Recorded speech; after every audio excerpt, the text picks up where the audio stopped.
Bon matin tout le monde. Donc, il nous fait plaisir également de venir partager avec vous l'information concernant le grand projet d'alimentation en eau pour la ville de Thetford Mines. On est un peu considéré comme le dessert de toute cette série de déjeuners-là ce matin. On essaiera de ne pas trop vous décevoir. Comme vous le savez tous, c'est un projet ambitieux, nécessaire et attendu de la part de la population de Thetford Mines que nous venons vous présenter ce matin. L'eau étant la source de l'avenir pour le développement de Thetford Mines, donc la ville a vu, pas seulement se faire obliger, mais a voulu également réaliser ce grand projet-là. Notre conférence va donc porter sur l'état où on en est rendu avec la réalisation, parce que maintenant, on peut vous parler de réalisation et non parler d'un projet qui s'en vient. Ça fait suite, bien sûr, à plusieurs années de travail qui a été assez rigoureux durant près de 10 ans, puisque c'est en 2002 que le ministère de l'Environnement venait préciser à la ville que son eau n'était plus de bonne qualité ou ne répondait plus aux normes. Elle ne répondait plus au niveau non plus de la quantité d'eau qu'elle venait puiser dans un lac. Ce qui fait la particularité première de notre dossier depuis 2009, lorsque la ville de Thetford Mines a finalement décidé d'aller vers l'option, qu'elle s'est faite bien sûr acceptée par le ministère de l'Environnement, sa source d'alimentation par l'eau du Grand Lac Saint-François. Donc, depuis 2009, la ville travaille à la conception de ce grand projet-là, qu'elle a débuté depuis l'automne dernier.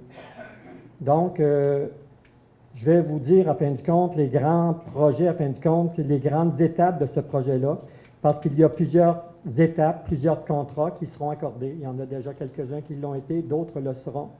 Donc, on commence bien sûr par un travaux de la prise d'eau du Grand Lac Saint-François. Il y aura par la suite la construction et la conduite d'adduction qui va être mise en place, qui est déjà débutée. La construction de l'usine de production d'eau potable, qui est le grand sujet d'aujourd'hui, qui a été décidé hier soir au conseil municipal. Le dossier, le contrat étant accordé depuis hier soir. Il y aura également la mise aux normes de nos réservoirs d'alimentation dans le secteur Thetford Sound.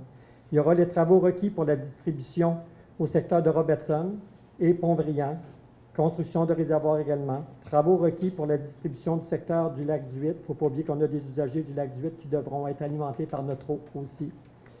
Il y a également l'installation du lac Atwitt. On devra voir à la sécurisation des lieux suite à lorsque nous allons laisser ces installations-là pour de nouvelles installations. Il y aura également les travaux de mise aux normes des installations du secteur Black Lake, quelques petites mises aux normes qui devront être faites pour répondre au règlement sur la qualité de l'eau potable. Qu'est-ce qui fait, bien sûr, comme j'ai dit, la grosse particularité de notre dossier, c'est la volonté que la Ville a eue d'en faire sien le projet. C'est-à-dire, on a voulu conserver chez nous, avec notre régie, en fin de compte, la gestion de ce projet-là. C'est ce qui rend déjà notre dossier très particulier. On a traversé, depuis 2009, plusieurs étapes. On a traversé également, durant ces étapes déjà amorcées-là, le grand chambardement au niveau des ministères des Affaires municipales concernant la gestion contractuelle, la faisabilité et la méthode pour arriver à un résultat comme nous vous présentons aujourd'hui. Donc, c'est par ce souci-là, c'est par la rigueur du travail que nous avons pu faire nôtre ce projet-là que nous venons vous présenter ce matin. Je vais laisser Alexandre vous présenter le projet comme tel, qui est l'usine de filtration, qui est la grande bouchée, si on peut dire, qu'on avait à faire avaler. On a eu de bons résultats, on a eu de nombreux entrepreneurs qui sont venus soumissionner pour nous. Donc, je vais laisser la parole pour l'instant à Alexandre.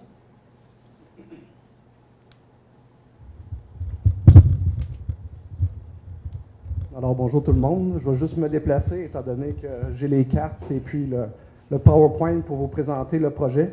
Donc, tu peux avancer quelques diapositives.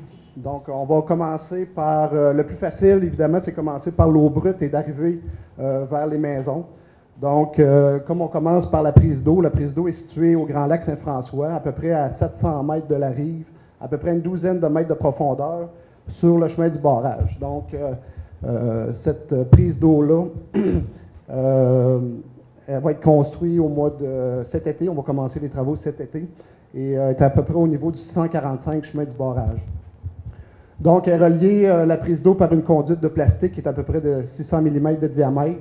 Tu peux avancer, on va montrer déjà les photos. Donc, c'est la conduite qu'on a installée durant le mois de décembre dans le Grand Lac Saint-François. Donc, comme vous voyez, c'est un 24 pouces de diamètre avec une paroi de 3 pouces. Donc, c'est une conduite qui est assez de grande dimension. Et on est allé la fusionner. Tu peux aller sur l'autre photo. Donc, vous la voyez ici, on l'a projetée sur le lac. Elle flottait. On l'a fusionnée bout par bout. Et pour faire une conduite d'environ 500 mètres de long. Donc, c'est le lien, la conduite qui va permettre de prendre de l'eau dans le Grand Lac Saint-François et l'apporter au poste de pompage. Donc, encore, durant la production de cette conduite, vous voyez que quand même de cette dimension-là, on voit quand même la flexibilité de cette conduite-là. C'est quand même étonnant. C'est un des conduites les plus grandes qui s'est faite au Québec au niveau de cette technique-là. Et puis, vous allez voir aussi la méthode qu'on a prise. Là, vous allez me poser la question, comment on a fait pour l'apporter vers le poste de pompage? Eh bien, on a utilisé la technique de forage dirigé. Encore là, ça a été un des plus gros projets de forage dirigé qui s'est fait au Québec. Donc, on a fait flotter la conduite sur le lac et on a utilisé cet équipement-là pour venir la tirer vers la rive. On est passé sous les résidences, on est passé sous le chemin du barrage pour tirer la conduite vers le poste de pompage d'une longueur d'environ 500 mètres. Et avant, on a fait un trou. Ben, vous allez voir, on peut lancer le... Vous voyez ici la conduite, on est venu l'attacher avec la machinerie pour venir la tirer. On a vraiment connecté avec une barge la conduite qui flottait tout le long sur le Grand Lac Saint-François. Donc, puis même, ça c'est une anecdote, parce que ça c'était la veille, et le lendemain, le lac s'est mis à geler. Donc, on a été quand même chanceux de passer cette conduite-là au bon moment. Et vous allez voir une petite vidéo. Tu peux cliquer dessus. Donc, c'est l'arrivée de la conduite au niveau de... je ne sais pas si elle va peut-être... Non. Bon. Ouais, en tout cas, si ça... Il ne part pas. En tout cas, s'il cliquait dessus... En tout cas, vous pourriez aller voir sur YouTube ou sur le site Infopotable.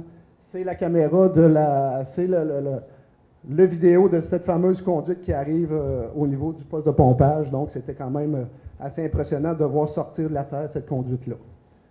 Donc, bon, tu peux passer si ça ne fonctionne pas. Donc, on est rendu, on a fait le lien donc avec le Grand Lac Saint-François par la conduite. On est rendu maintenant au poste de pompage. Donc, le poste de pompage, c'est un bâtiment, on le voit ici. Le bâtiment, ça, c'est qu'est-ce qu'on voit juste dessous terre, au-dessus de la terre, le bâtiment. Mais sous terre, on a un puits de béton d'environ une douzaine de mètres de profond qui va abriter aussi 4 pompes de 300 HP et qui va prendre l'eau du Grand Lac et va l'apporter à l'usine de filtration. Donc, tu peux passer, voilà, ça, c'est le bâtiment qui va être construit au 645 chemin du barrage. Et vous avez la photo actuellement de l'excavation qui est en cours. Et la fameuse conduite que je vous dis qui est passée sous terre, elle est environ dans cet axe-là. Et elle passe sur le chemin, passe sur les résidences et s'en va dans le lac. Donc, l'entrepreneur qui est ici doit excaver pour aller intercepter cette conduite-là et brancher les postes, les puits de pompe, les pompes qui vont servir pour l'usine. Maintenant, il faut apporter l'eau jusqu'à l'usine. On a un grand chemin à faire. Donc, on part du chemin du barrage, on fait tout le long du chemin du barrage, chemin du lac à la Truite. Pour ceux qui connaissent peut-être le secteur plus, là, mais je pense que vous me suivez. Chemin du lac à la Truite, chemin du lac Bécancour et le rang des Campagnards pour arriver à l'usine. Donc, on parle d'un 15 km de conduite en fonte de 24 pouces. Le tracé, comme je vous l'ai montré, suit majoritairement les chemins. On peut regarder également les photos. Donc, comme vous voyez en production encore actuellement, ça, c'est des photos de l'automne passé. Donc, on voit ici des excavations qui sont hors route.